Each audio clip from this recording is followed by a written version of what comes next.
आपका हमारे channel brilliance 53 में। तो हमने इसके पहले लेक्चर 3 में शैक्षिक मूल्यांकन क्रियात्मक शुद्ध नवाचार थर्ड सेमेस्टर प्रथम प्रश्न पत्र के हम लोग बहुविकल्पी प्रश्नों के इस सीरीज को पढ़ रहे हैं। तो चलिए, जो भी चैनल पे है चैनल को सब्सक्राइब कर लेंगे थर्ड सेमेस्टर, और जो भी डिलीट करते हैं उन्हें हमारे चैनल को शेयर कर देंगे।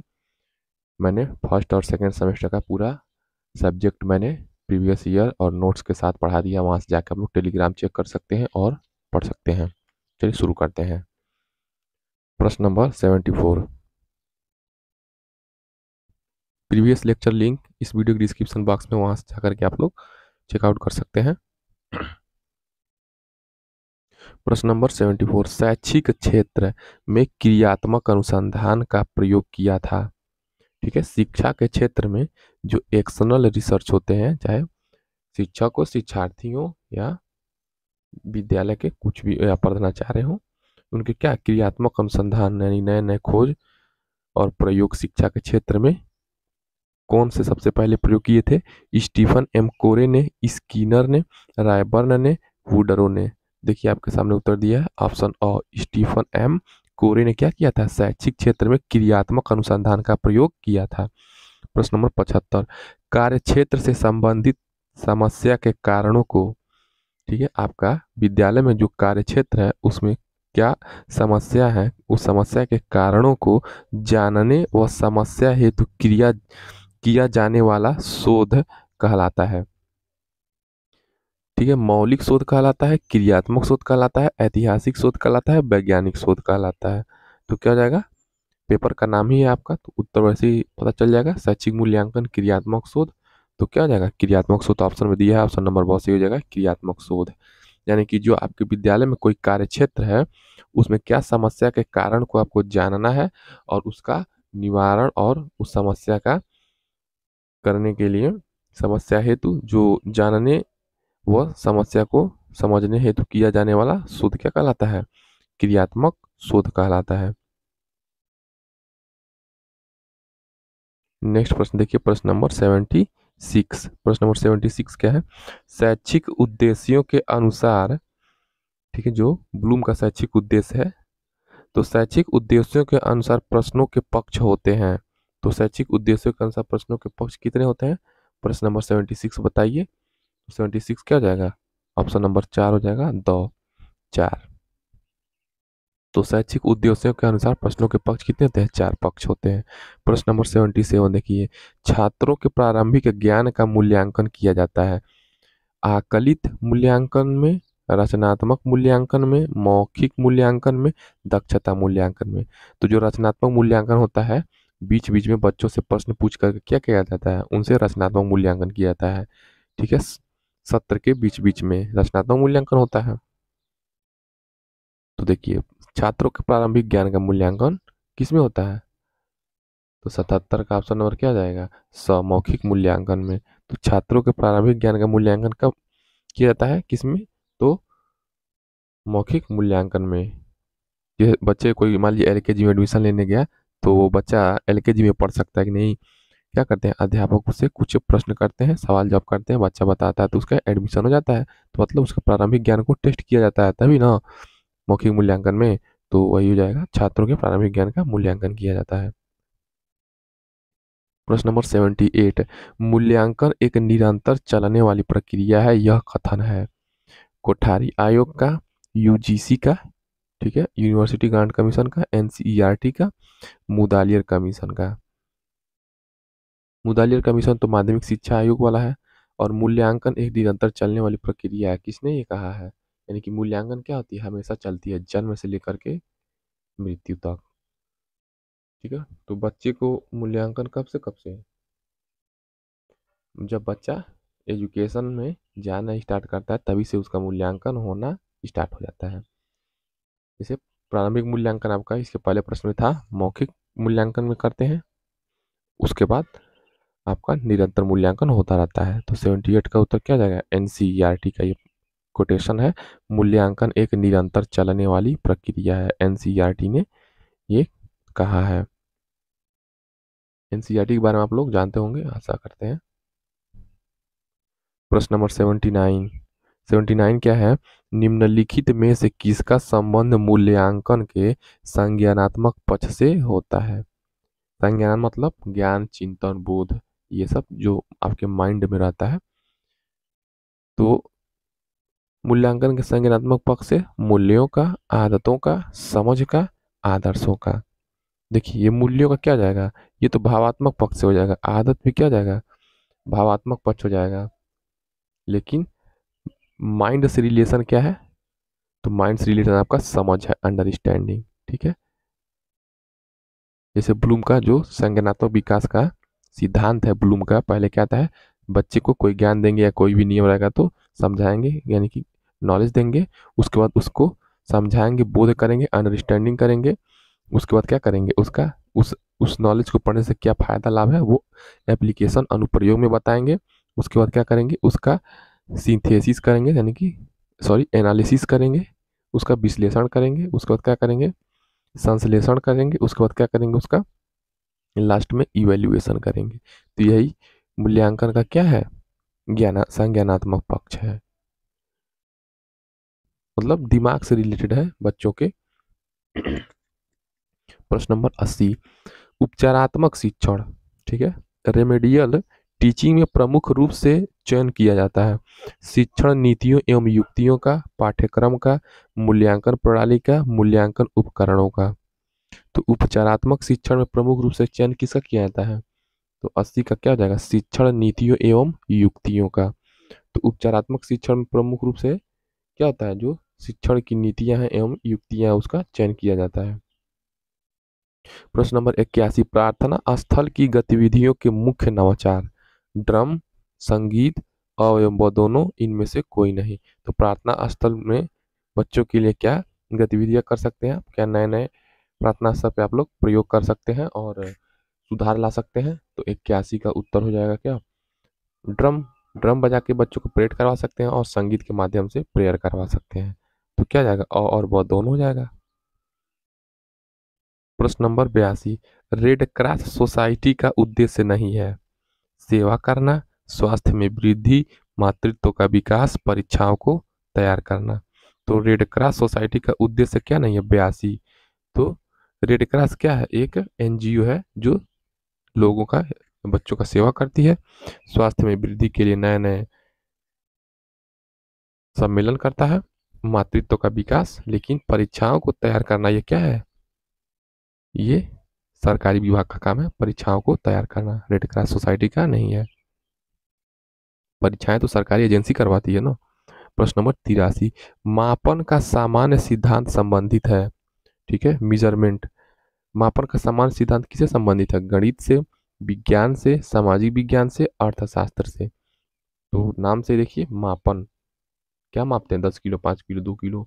ठीक है, जो आईक्यू वगैरह हो गया, ये भी सब क्या है, गणितिक। ठीक है, ये क्या है, मात्रात्मक पक्ष। मापन क्या है, मात्रात्मक है, क्वांटिटी बताई जाती है, तो गणित में ही क्वांटिटी बताई जाती है। प्रश्न नंबर 84, प्रश्न नंबर 84 है, ब्लूम टेक्सोनॉमी विकसित हुई। तो ब्लूम टेक्सोनॉमी कहाँ विकसित हुई, सॉरी कब हुई, 1957 में। ब्लूम टेक्सोनॉमी कब विकसित हुई, 1957 में, 1958 में, 1956 में, 1955 में। प्रश्न नंबर 84 का उत्तर क्या हो जाएगा, तो ब्लूम टेक्सोनॉमी आपका विकसित हुआ 1956 में। ऑप्शन नंबर 100 सही हो जाएगा, 1956। प्रश्न नंबर नेक्स्ट देखिए 85, मूल्यांकन होता है। मूल्यांकन क्या होता है, केवल मात्रात्मक, केवल गुणात्मक, मात्रात्मक एवं गुणात्मक दोनों, कोई नहीं। तो बच्चों का मूल्यांकन क्या करते हैं, मात्रात्मक भी करते हैं ना, जैसे आईक्यू भी बच्चों का बताया जाता है, और गुणात्मक। और वो क्या है, प्रतिभाशाली है कि नहीं है, प्रखर है, अति प्रखर में आता है, ठीक है, मूर्ख है, जड़ है, किस कैटेगरी में आता है, गुणात्मक भी बताया जाता है, क्वालिटी भी बताया जाता है। तो 85 का उत्तर क्या हो जाएगा, मात्रात्मक एवं गुणात्मक दोनों, यानी कि क्वांटिटेटिव और क्वालिटेटिव, यानी कि क्यू क्यू याद रखेंगे, मूल्यांकन होता है। प्रश्न नंबर 86, मूल्यांकन प्रक्रिया के सोपान हैं। तो मूल्यांकन प्रक्रिया के कौन से सोपान हैं, मतलब शिक्षण उद्देश्य, सीखने से उत्पन्न अनुभव, व्यवहार परिवर्तन, सभी। तो मूल्यांकन प्रक्रिया, बच्चे का जब क्या करते हैं आप मूल्यांकन करते हैं, तो उसमें क्या क्या तरीके हैं। क्या क्या उसमें होते हैं? तो 86, 86 का उत्तर क्या हो जाएगा? सभी होते हैं। मूल्यांकन बच्चों को क्या करने के लिए होता है? कि शिक्षण के उद्देश्य को प्राप्त करना, यानी कि उत्तम शिक्षा, समावेशी शिक्षा, मान के चलिए अच्छी प्रकार से शिक्षा क्लास में सबको लेके चलना। तो ये शिक्षा का उद्देश्य भी मिलता है। और सीखने से जो उत्पन्न अनुभव होता है, यानी कि बच्चे क्या सीखे हैं वर्ष भर या 2 महीने में, 4 महीने में, 2 घंटे में क्या सीखे हैं, ये क्या है? सीखने से जो अनुभव मिलता है उसका भी चेक करना। और बच्चे को ये हम जो पढ़ाए हैं क्लास में, क्या वो सीखा है, और उसके व्यवहार में क्या अच्छे आचार विचार आए हैं, उसके व्यवहार में क्या परिवर्तन हुआ है, ये सभी हो जाएंगे। तो मूल्यांकन प्रक्रिया का सोपान है, ऑप्शन नंबर 2 हो जाएगा सभी। नेक्स्ट प्रश्न देखिए, प्रश्न नंबर 87। प्रश्न नंबर 87 क्या है? प्रश्न नंबर 87 है, मूल्यांकन वह प्रक्रिया है जिसके द्वारा शिक्षक एवं छात्र यह निर्णय करते हैं कि शिक्षण लक्ष्यों को प्राप्त किया जा रहा है या नहीं। मूल्यांकन क्या है? ऐसी प्रक्रिया है जिसके द्वारा शिक्षक एवं छात्र यह निर्णय करते हैं कि शिक्षण लक्ष्यों को प्राप्त किया जा रहा है या नहीं। ये कथन है ग्रीन का, ली का, क्रैनबैक का, क्विलिन तथा हन्ना का। तो ये किसका कथन है? तो आपको याद करना पड़ेगा कथन क्रैनबैक का। तो क्रैनबैक ने कहा था मूल्यांकन ऐसी प्रक्रिया है जिसमें टीचर और स्टूडेंट क्या करते हैं, आपस में ये निर्णय करते हैं कि जिन शिक्षण लक्ष्यों को प्राप्त करना था वो हो चुका है कि नहीं। मतलब बच्चे के व्यवहार में परिवर्तन हुआ है कि नहीं।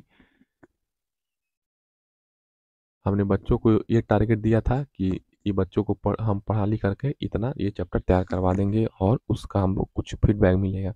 ये क्रैनबैक ने कहा था। प्रश्न नंबर 88। प्रश्न नंबर 88 क्या है? प्रायोगिक मूल्यांकन, यानी कि ऐसा मूल्यांकन जिसमें प्रयोग के माध्यम से मूल्यांकन होता है।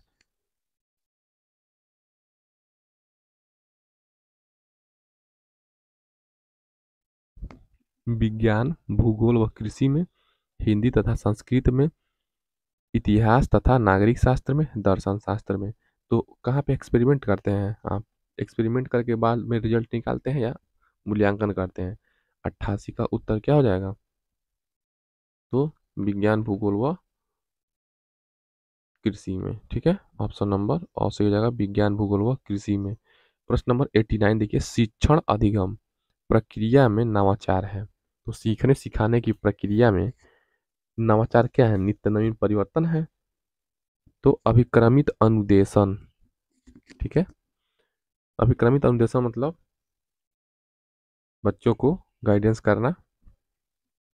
टोली शिक्षण, यानी कि बच्चों को अभिक्रमित, यानी कि जो आने वाले, मतलब आगे आने वाले नेक्स्ट जो आपके अनुदेशन है, नेक्स्ट जो आपके परामर्श सलाह हैं, उनको आगे आगे क्या होने वाला है उसके बारे में समझाना। टोली शिक्षण, ठीक है, बच्चों को एक ग्रुप में रख करके बच्चों को सिखाना। और खुली कक्षा कचहरी की, मान लीजिए खुले वातावरण और क्लास में क्या करना, बच्चों को समझा रहा है। तो ये सभी हो जाएगा, ऑप्शन नंबर 2 हो जाएगा ये सभी। 89। नेक्स्ट प्रश्न देखिए, प्रश्न नंबर 90। ब्लू प्रिंट है। तो ब्लू प्रिंट क्या है? प्रश्न पत्र की आधारशिला है, शिक्षण की आधारशिला है, विद्यालय की आधारशिला है, इनमें से कोई नहीं। तो ब्लू प्रिंट क्या है? प्रश्न पत्र की आधारशिला है, ऑप्शन नंबर और सही हो जाएगा। ब्लू प्रिंट नहीं होता है। प्रश्न नंबर 91, क्रियात्मक शोध का मूल आधार होता है। तो क्रियात्मक शोध का मूल आधार क्या होता है? समस्या का तुरंत हल, समस्या भी हमारा, हल भी हमारा, सिद्धांत का निर्माण करना, बड़ी से बड़ी समस्या का हल। तो क्रियात्मक शोध का मूल आधार क्या होता है? प्रश्न नंबर 91। तो क्रियात्मक शोध का मूल आधार होता है आपका समस्या भी हमारा, हल भी हमारा। ऑप्शन नंबर बहुत सही हो जाएगा, समस्या भी हमारा और हल भी हमारा।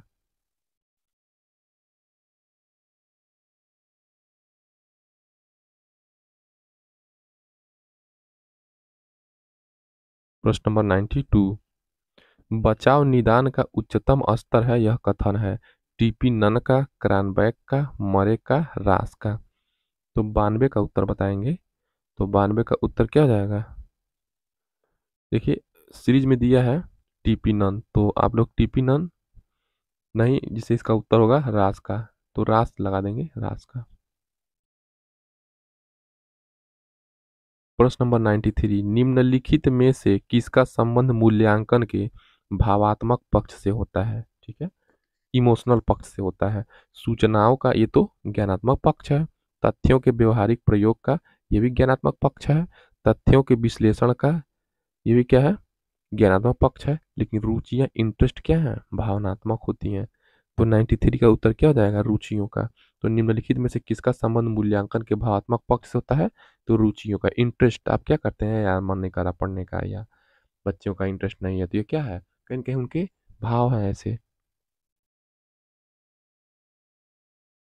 प्रश्न नंबर 94, सतत और, ठीक है, कंटिन्यूअस और कम्प्रिहेंसिव इवेल्युएशन। सतत मतलब जो वर्ष भर चलता है, और व्यापक ये जो जीवन भर चलता है। मूल्यांकन की प्रक्रिया में मुख्यतः कितनी क्रियाएं होती हैं? 2, 3, 4, 5। इसका मतलब प्रकार पूछ रहा है।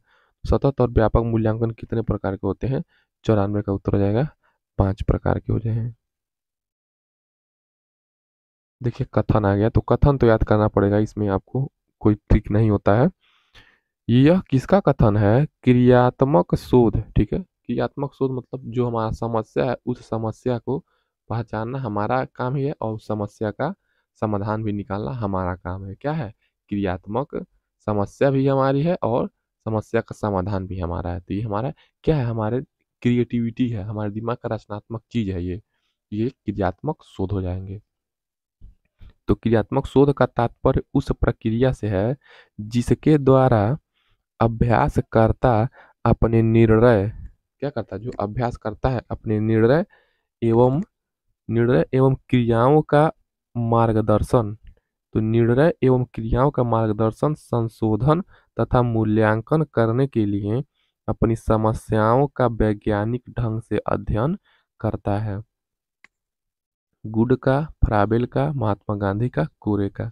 तो स्टीफन एम कोरे का ये कथन है। उन्होंने कहा है क्रियात्मक शोध का तात्पर्य उस प्रक्रिया से है जिसके द्वारा अभ्यासकर्ता अपने निर्णय एवं क्रियाओं का मार्गदर्शन, संशोधन तथा मूल्यांकन करने के लिए अपनी समस्याओं का वैज्ञानिक ढंग से अध्ययन करता है। ये क्या है? स्टीफन एम कोरे का कथन। इसी को क्रियात्मक शोध का परिभाषा भी आप लिख सकते हैं, याद रहेगी तो।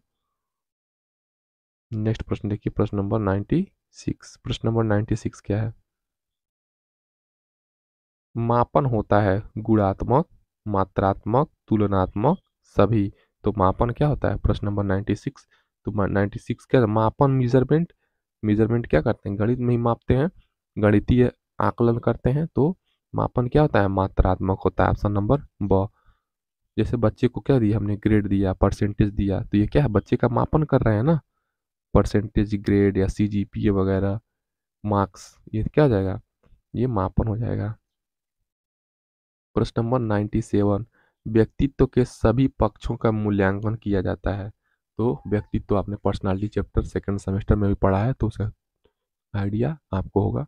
व्यक्तित्व के सभी पक्षों का मूल्यांकन किया जाता है सतत मूल्यांकन द्वारा, इकाई मूल्यांकन द्वारा, दक्षता आधारित मूल्यांकन द्वारा, व्यापक मूल्यांकन द्वारा। तो 97 का उत्तर क्या हो जाएगा? व्यक्तित्व के सभी पक्षों का मूल्यांकन कब किया जाता है? तो 97 का उत्तर हो जाएगा व्यापक मूल्यांकन। तो व्यक्तित्व क्या है? पूरे उसका व्यापक मूल्यांकन करेंगे, शारीरिक, मानसिक, भावात्मक, सामाजिक, सांस्कृतिक, आर्थिक, सारी चीज़ों का मापन करेंगे। तो व्यापक मूल्यांकन हो जाएगा। व्यक्ति का, व्यक्तित्व के सभी पक्षों का मूल्यांकन किसमें किया जाता है? तो व्यापक मूल्यांकन द्वारा। प्रश्न नंबर 98, ज्ञान, बोध, ठीक है, नॉलेज, अंडरस्टैंडिंग व एप्लीकेशन का संबंध मूल्यांकन के किस पक्ष से है? तो अभी मैंने आपको बताया ब्लूम का संज्ञानात्मक विकास का सिद्धांत। तो 98 का उत्तर क्या हो जाएगा? संज्ञानात्मक पक्ष। ऐसे ही दिख रहा है, ऑप्शन नंबर और सही हो जाएगा। प्रश्न नंबर 99। प्रश्न नंबर 99 क्या है? सत्र के अंत में किया जाने वाला मूल्यांकन कहलाता है। तो सत्र के अंत में किया जाने वाला मूल्यांकन क्या कहलाता है? सतत मूल्यांकन, वार्षिक मूल्यांकन, दक्षता आधारित मूल्यांकन, कोई नहीं। तो सत्र के अंत में कौन सा मूल्यांकन होता है? 99 का उत्तर, जब सत्र का अंत है तो वार्षिक मूल्यांकन हो जाएगा। सतत तो क्या होता है, हर तिमाही छमाही ऐसे होता है।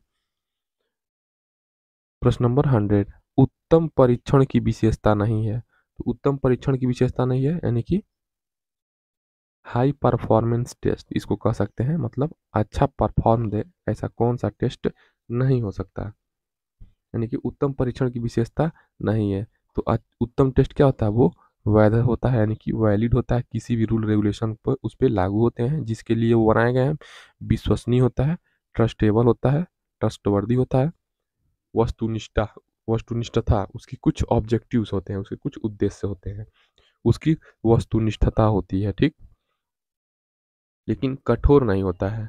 तो अच्छा टेस्ट कठोर नहीं होता है। ऑप्शन नंबर 2 सही हो जाएगा।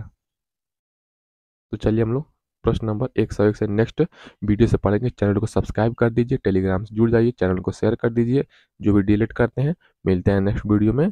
जय हिंद।